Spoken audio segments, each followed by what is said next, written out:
आपके मन में यह सवाल आया होगा ना कि मैंने राधा से प्रेम करके रुक्मिणी से विवाह क्यों किया। आपके मन में यह सवाल उठना उचित भी तो है, क्योंकि जब भी प्रेम की मिसाल दी जाती है तो मेरे और राधा के प्रेम का नाम सबसे ऊपर लिया जाता है।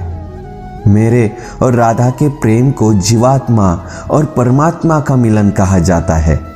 सदियों से पीढ़ी दर पीढ़ियां मेरी और राधा की प्रेम कहानियां पढ़ती चली आ रही है।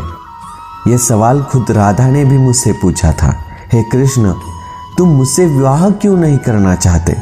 तो मैंने राधा को बताया कि कोई अपनी ही आत्मा से विवाह कैसे कर सकता है राधे।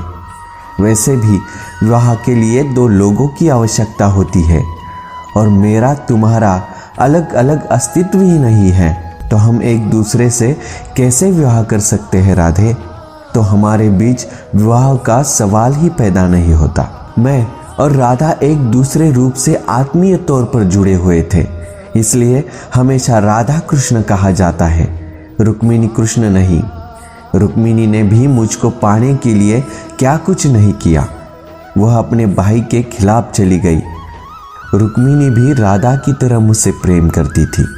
रुक्मिणी ने मुझको एक प्रेम पत्र भेजा था कि वह आकर उन्हें अपने साथ ले जाए।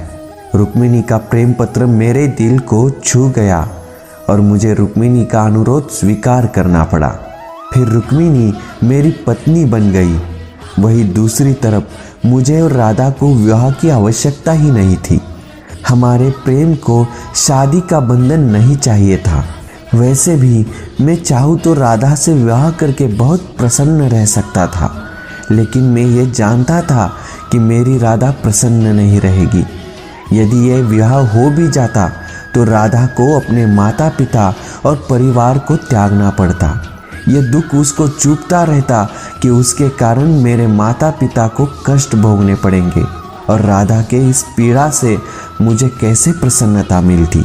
आप जिनसे प्रेम करते हो उनकी भावनाएं नहीं, बल्कि आपका प्रेम भी जिनसे प्रेम करता है उनकी भी भावनाओं का ध्यान रखना भी हमारा कर्तव्य है। ये ज़रूरी भी तो नहीं ना कि आप जिसे प्रेम करते हो उससे विवाह हो। यही तो मेरे और राधा के रिश्ते की सबसे बड़ी खूबसूरती है। तो प्रेम से बोलो, राधे राधे।